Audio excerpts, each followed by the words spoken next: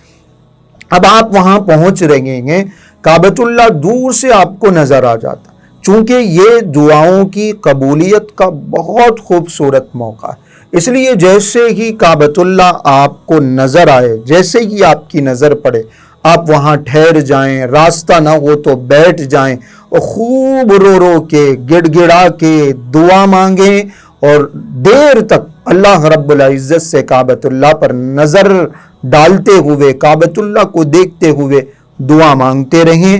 کہتے ہیں کہ یہ جو موقع ہے یہ دعاؤں کی قبولیت کا موقع، اس لیے یہ دعا کر لیں کہ اللہ اس سفر کو قبول فرما، اس سفر میں مانگی ہوئی ہر دعا کو قبول فرما، تو آگے کا جو پورا مرحلہ ہے وہ پورا مرحلہ ہمارا آسان ہو جائے گا، آگے کی ہر دعا ہماری قبول ہو جائے۔ اب آپ آگے بڑھیں گے، مطاف جو خانہ کعبہ کے اطراف کا جو علاقہ ہے اس کو مطاف کہتے، وہاں پہنچیں گے، حجر اسود سے آپ کا طواف شروع ہوگا۔ حجر اسود جو خانہ کعبہ ہے، خانہ کعبہ کے 4 حصے ہیں، تو ایک حصے میں حجر اسود ہے، وہاں جو ہم کئی تصویروں میں ہم دیکھتے ہیں، فوٹوز میں دیکھتے ہیں، وہ بلیک پتھر ہے، گلاس میں وہ پتھر چھپا ہوا ہے، نیچے کالی پٹی ڈلی ہوئی ہے، اور پھر آپ دور دور تک بھی دیکھیں گے تو پیچھے بھی آپ کو وہاں گرین لائٹ پیچھے تک نظر آئے گی، یعنی اگر آپ کو حجر اسود نظر نہیں بھی آ رہا ہے تو آپ کو وہ مارک نظر آ جائے گا، وہ نشان نظر آ جائے گا، وہ لائٹ نظر آ جائے گی، جہاں سے آپ کو اب اپنا طواف شروع کرنا۔ عمرے میں آپ کو یہ 4 چیزیں ضروری ہیں. پہلی چیز احرام، دوسری چیز طواف، تیسرا جو عمل ہے وہ صفا مروہ کی سعی، اور چوتھا جو عمل ہے وہ حلق کرانا، اپنے سر کے بالوں کو کاٹنا. تو ہم نے پہلا کام کر لیا، احرام باندھ لیا اور یہاں تک پہنچ گئے. دوسرا کام ہمیں اس وقت کرنا ہے طواف. طواف کرنا عمرے کا سب سے اہم رکن ہے، فرض ہے طواف کرنا. حجر اسود سے ہمارا طواف شروع ہوگا. ہم حجر اسود کے قریب پہنچ رہے ہیں تو طواف شروع کرنے سے پہلے اجتباء کرنا ضروری. اجتباء کس کو کہتے ہیں؟ ہم نے احرام جو اب تک پہنا ہوا تھا وہ ہم نے اپنے دونوں شولڈرز پہ ڈالا ہوا تھا. اب جو اجتباء ہے وہ یہ ہے کہ یہ جو ہمارا شولڈر ہے وہ شولڈر نظر آئے، یہ ہمارا کندھا نظر آئے. یعنی ہم نے ایک چادر ایسے ڈال لی تھی، ایک چادر ایسے ڈال لی تھی، ایک حصہ ایسے ڈال لیا، تو یہ جو حصہ چادر کا ہوگا اس کو ہم اپنے شولڈر کے نیچے سے لے کے اس مونڈے پہ، اس شولڈر پہ ڈالیں. یعنی یہ جو حصہ ہے یہ حصہ ہمارا کھلا ہوا ہونا چاہیے. اس کو اجتباء کہا جاتا ہے. یہ طواف کی سنت ہے. 7 چکروں میں طواف کے اجتباء کرنا چاہیے. یعنی آپ نے طواف شروع کرنے سے پہلے اپنی چادر کو بغل کے نیچے سے لے لیا اور یہ شولڈر کھلا رکھ دیا، اور پھر یہ چادر آپ نے یہاں ڈال لی. تو اب 7 پورے کے پورے چکر آپ ایسے ہی پورے کریں گے. 7 چکر آپ اسی طریقے سے ادا کریں گے. طواف کی شروعات ہو رہی ہے. اب جو طواف شروع ہو رہا ہے آپ کو حجر اسود کے بالکل سیدھ میں جانا ہے اور حجر اسود کے برابر آپ کو ٹھہرنا ہے. اگر آپ بوسہ دے سکتے ہوں، مجمع کم ہو تو بوسہ دینا چاہیے، نہیں دے سکتے ہوں تو کسی کو تکلیف دیے بغیر ہاتھ لگا سکتے ہوں تو ہاتھ لگانا چاہیے. ورنہ اگر ہماری وجہ سے کسی کو تکلیف ہو رہی ہو تو نہ ہم ہاتھ لگائیں نہ بوسہ دیں. دور سے ہم اگر حجر اسود کی طرف اشارہ کر دیں گے تو بھی استلام ہو جائے. حجر اسود کا استلام کر کے طواف شروع کیا، یعنی دور سے حجر اسود کی طرف اشارہ کیا جائے گا اور ہم اپنی زبان سے نکالیں گے بسم اللہ اللہ اکبر. یہ ہماری زبان سے نکلنا چاہیے، بسم اللہ اللہ اکبر وللہ الحمد. یہ الفاظ اپنی زبان سے ادا کریں، طواف کی نیت کر لیں، حجر اسود کی طرف اشارہ کریں اور اپنے ہاتھوں کو بوسہ دے کے اپنا طواف شروع کریں. طواف کی پہلی چکر میں کتابوں میں لکھا ہوا رہتا ہے کہ یہ دعا پڑھیے، یہ دعا پڑھیے، دوسری چکر میں یہ دعا، تیسری چکر میں یہ دعا. یاد رکھیے ان رٹی رٹائی دعاؤں کو بغیر سمجھے صرف زبان سے پڑھنے سے لاکھ درجہ بہتر یہ ہے کہ آپ اپنی زبان میں دعا کریں. جو آپ کی زبان ہے، آپ کو اردو آتی ہے، آپ کو تیلگو آتی ہے، آپ کو جو زبان آتی ہے اس زبان میں آپ اپنے دل سے دعا کریں، انشاءاللہ وہ دعائیں قبول ہوں گی. حجر اسود سے آپ کا طواف شروع ہوگا اور پھر اب آپ پورا چکر لگا کے حجر اسود تک پہنچیں گے تو آپ کا ایک چکر مکمل ہو جائے گا. حجر اسود سے پہلے ایک جو کنارہ ہے اس کو رکن یمانی بولتے ہیں. لوگ وہاں پہ بھی ہاتھ اٹھا دیتے، دیکھا دیکھی ایک دوسرے کو دیکھتے ہیں اور وہاں ہاتھ اٹھایا جاتا ہے، حالانکہ وہاں ہاتھ اٹھانا نہیں. رکن یمانی کے پاس اگر آپ ہاتھ جا کے اس کنارے کو لگا سکتے ہیں تو لگانا ہے. دور سے اشارہ کرنا نہیں ہے، دور سے اشارہ صرف حجر اسود کا کرنا. ایک چکر آپ کا مکمل ہو گیا ہے. اب آپ دوسرا چکر شروع کریں گے، تیسرا، چوتھا، پانچواں، چھٹا، ساتواں. 7 چکر اسی طریقے سے آپ مکمل کر لیں گے. اور طواف کے ان چکروں کے درمیان آپ کو 2 باتوں کا خاص طور سے خیال رکھنا ہے. ایک یہ ہے کہ آپ طواف کے درمیان اپنے چہرے کو یا اپنے سینے کو خانہ کعبہ کی طرف نہیں کریں گے، بلکہ ہمارا جو طواف ہوگا وہ بالکل ایسے چلتے ہوئے طواف اپنا مکمل کرنا ہے. اور ایسے ہی یعنی ہمارا سامنے جیسے ہم چل رہے ہیں رخ ہمارا سامنے ہو، ہمارا فیس یا ہمارا سینہ جو ہے وہ قبلے کی طرف یا کعبے کی طرف نہیں ہونا چاہیے. یہ ایک بات. اور دوسری بات یہ ہے کہ طواف کی ایک سنت رمل کرنا بھی ہے. رمل کا مطلب تھوڑا سا اکڑ کے چلنا، تھوڑا سا تیز چلنا، اپنے پاؤں قریب رکھنا، یہ رمل ہے۔ پہلوانوں جیسی چال چلنا طواف کے 3 چکروں میں یہ بھی مستحب ہے، لیکن چونکہ کراؤڈ بہت زیادہ ہوتا ہے، مجمع بہت زیادہ ہوتا ہے، اس لیے رمل کرنا آسان نہیں ہے۔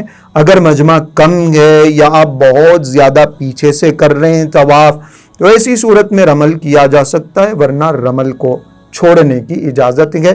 تھوڑا سا قدم اپنے ملا کے کم سے کم رمل جیسی چال چلنے کی، تھوڑا سا اپنے آپ کو اکڑ کے چلانے کی کوشش کرنی چاہیے، یہ دوسری بات۔ اور تیسری ایک بات یہ بھی طواف کے درمیان خاص طور سے خیال رکھنی ہے کہ ہم پہلی بار پہنچ رہے ہیں، کعبۃ اللہ ہمارے سامنے ہے، خوب شوق میں ہم کعبۃ اللہ کو دیکھ بھی رہے ہیں، اور موقع ملتا ہے تو کعبۃ اللہ کی دیواروں پر ہاتھ بھی لگا دیا جاتا ہے، اس سے چمٹ کے دعائیں بھی کر لی جاتی ہیں۔ یاد رکھیے کہ یہ سارے شوق پورے کرنے کا وقت کافی بچا ہوا ہے ہمارے پاس۔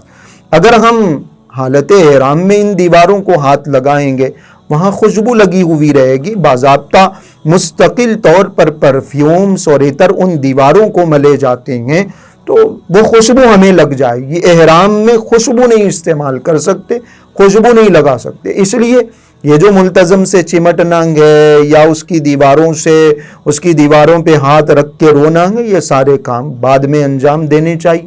اس وقت ہمیں صرف طواف کرنا ہے، کسی دیوار کو ہاتھ لگانا نہیں۔ ان باتوں کا خیال طواف کے درمیان ہمیں رکھنا ہے۔ جب 7 چکر ہمارے مکمل ہو گئے تو ایک مرتبہ اور ہر چکر میں ہمیں کعبۃ اللہ کو دیکھتے ہوئے قبلے کی طرف رخ کر کے ہر چکر کے مکمل ہونے کے بعد حجر اسود کا استعلام کرنا ہے۔ جیسے ہی چکر مکمل ہو رہا، ہاتھ اٹھائے ہم نے حجر اسود کی طرف اور اپنے ہاتھوں کا ہم نے بوسہ لے لیا۔ جیسے ہی 7 چکر مکمل ہوئے، اس وقت بھی ہمیں اپنے ہاتھوں کو اٹھا کے حجر اسود کا استعلام کرنا ہے، یعنی وہی ہاتھ اٹھانا، اپنے ہاتھوں کو چومنا۔ اب جب ہم نے طواف مکمل کر لیا ہے تو پھر اب 2 رکعات طواف کے پڑھنا ضروری۔ یہ 2 رکعات مقام ابراہیم جو حجر اسود سے آپ نکلتے ہیں، تھوڑا سا آگے جاتے ہیں تو مقام ابراہیم وہاں موجود ہے، وہاں پڑھنا چاہیے، لیکن کراؤڈ بہت زیادہ ہوتا ہے۔ وہاں پڑھنے کا مطلب یہ ہے کہ ہم اپنے آپ کو بھی تکلیف میں ڈال رہے ہیں اور دوسرے لوگوں کو بھی تکلیف میں ڈال رہے ہیں، اس لیے وہاں پڑھنے کے بجائے پورے حرم میں کہیں بھی یہ نماز 2 رکعت پڑھی جا سکتی ہے۔ آپ یہیں سے ایسے پیچھے سے نکل جائیں، جہاں سے ہمیں اب صفا مروہ کی طرف نکلنا ہے تو وہاں باضابطہ لکھا ہوا رہتا ہے کہ یہ 2 رکعت نماز پڑھنے کی جگہ ہے، وہاں پیچھے جا کے ہم 2 رکعت نماز پڑھ سکتے ہیں۔ اس کو 2 رکعت طواف کے کہا جاتا ہے، یہ بھی طواف ہی کا حصہ ہے۔ ان 2 رکعتوں کو پڑھنا بہت زیادہ ضروری ہے، یہ طواف کا ایک خاص حصہ ہے۔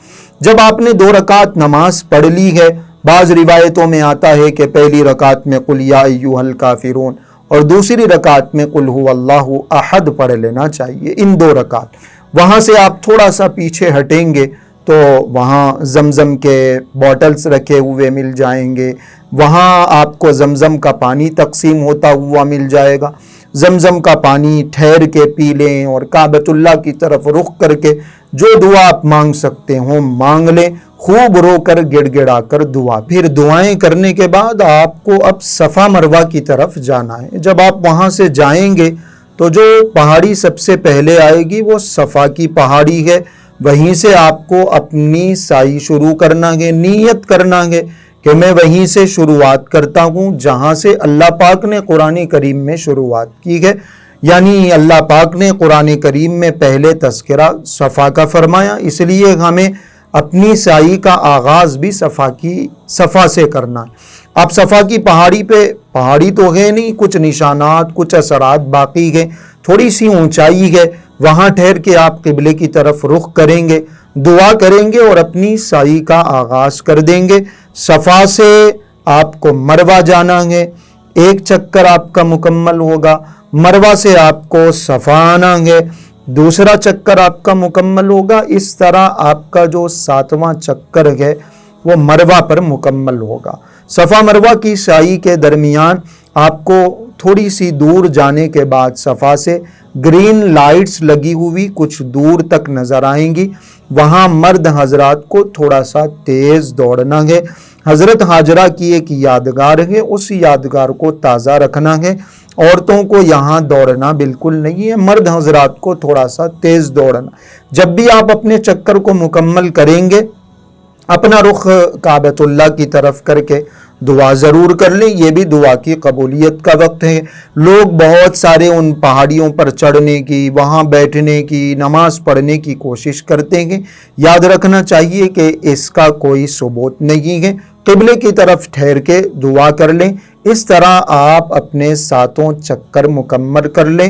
عمرے کا ایک اور کام آپ کا مکمل ہو گیا۔ 3 کام، احرام آپ نے پہن لیا تھا، طواف آپ نے کر لیا، اور پھر اب یہاں آپ نے سعی بھی کر لی۔ صفا مروہ کے اس سعی کو کرنا بھی ضروری ہے، واجب ہے۔ 7 چکر آپ کے صفا پہ مکمل ہوں گے۔ اور یہاں یاد رکھنے والی بات یہ بھی ہے کہ صفا مروہ کی سعی کے درمیان باوضو ہونا بھی ضروری ہے۔ طواف کے درمیان تو باوضو ہونا ضروری ہے۔ وضو ٹوٹ گیا آپ کا تو پھر آپ کو جا کے وضو بنا کے آ کے اپنے چکروں کو مکمل کرنا ہے۔ لیکن صفا مروہ کی جو سعی ہے اس میں وضو ٹوٹ جانے سے بھی کوئی فرق نہیں پڑتا، آپ اپنے چکر کو مکمل کر سکتے ہیں۔ ایسے ہی صفا مروہ کی سعی کے درمیان آپ تھوڑی دیر بیٹھ سکتے ہیں، تھوڑا سا آرام کر کے، وہیں پہ کچھ کھا پی کے، تھوڑا سا ریسٹ کر کے بھی، چونکہ یہ ایک مشکل کام ہے، آپ اس کام کو انجام دے سکتے ہیں، اس رکن کو ادا کر سکتے ہیں۔ جب آپ نے صفا مروہ کی سعی مکمل کر لی تو پھر اب آپ کو اپنے سر کے بال کٹانے ہیں، حلق کروانا ہے۔ یا تو آپ اپنے سر کے پورے بال کٹا لیں، یا پھر یہ ہے کہ آپ اپنے سر کے پورے بالوں میں سے تھوڑا سا حصہ، کہیں کم کہیں زیادہ نہیں، کٹنگ بھی کروا سکتے ہیں آپ۔ حلق کروانا یعنی پورے سر کے بال مڈانا زیادہ افضل ہے۔ آپ علیہ الصلوۃ والسلام نے دعا دی ہے ایسے لوگوں کو، تو حلق کروا لینا زیادہ افضل ہے۔ آپ مروہ کی پہاڑی سے باہر نکلیں گے یا اپنی ہوٹل کی طرف کہیں بھی جائیں گے، آپ کو جگہ جگہ ہیئر سیلونز مل جائیں گے، کٹنگ کرنے والے، بال کاٹنے والے مل جائیں گے، وہاں جا کے آپ اپنے سر کے بال کٹا لیں۔ اور اگر کوئی خاتون آپ کے ساتھ ہیں تو پھر آپ اپنے سر کے بال کاٹنے کے بعد ان کے سر کے بالوں کو ایک طرف لے کے، جو بالکل اخیر کا چوتھائی حصہ ہوتا ہے اس میں سے بالکل 1 انچ کے برابر آپ ان کے بال، بلکہ 1 انچ سے بھی کم آپ ان کے بال کاٹ سکتے ہیں۔ جیسے ہی آپ نے اپنے بال کاٹے، اپنے سر کے بالوں کا حلق کروایا، منڈوا لیا یا کٹنگ آپ نے کروا لی، اور آپ کے جو خواتین ساتھ میں ہیں ان کے سر کے بالوں کا اتنا سا حصہ، پورے بالوں کو پکڑ کے اگر ہم نے اتنا سا حصہ کاٹ دیا تو پھر اب عمرہ آپ کا مکمل ہو گیا، اب حلال ہو گئے، اب احرام کی پابندیوں سے ہم نکل گئے۔ یہی 4 کام عمرے میں کرنا ہے۔ احرام باندھنا ہے، طواف کرنا ہے خانہ کعبہ کا، وہاں پہنچ کر صفا مروہ کی سعی کرنی ہے، اور پھر اپنے سر کے بالوں کا حلق کروانا ہے یا منڈوا لینا ہے۔ اس کے بعد جائیے، نہائیے، فریش ہو جائیے، اور پھر جتنے دن حج کے باقی رہ گئے ہیں خوب عبادتیں کرنے کی، اور بار بار آ کے اللہ کے حضور رونے کی، گڑ گڑانے کی، حج کی تیاریوں میں لگے رہنے کی کوشش کیجیے۔ بازاروں میں گھومتے پھرتے ہوئے کوئی چیز آپ کو نظر آ جائے آپ کی پسند کی، تو ابھی سے ان چیزوں کو اپنے ساتھ خرید کے ساتھ میں رکھ لینے کے بجائے حج کے بعد تک ان چیزوں کو موقوف کر دیں، بعد میں یہ کام کریں۔ ابھی صرف حج کی تیاری اور بار بار عبادت کرنا، کعبۃ اللہ کا طواف کرنا، ان سارے کاموں میں لگے رہیں۔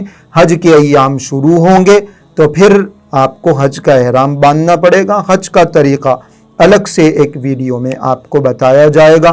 یہ پورا عمرے کا شروع سے لے کر اخیر تک کا طریقہ ہے، احرام باندھنے سے لے کر آپ کو عمرہ ختم ہونے تک، احرام سے نکلنے تک کی پوری تفصیلات اس ویڈیو میں بتائی گئی ہیں۔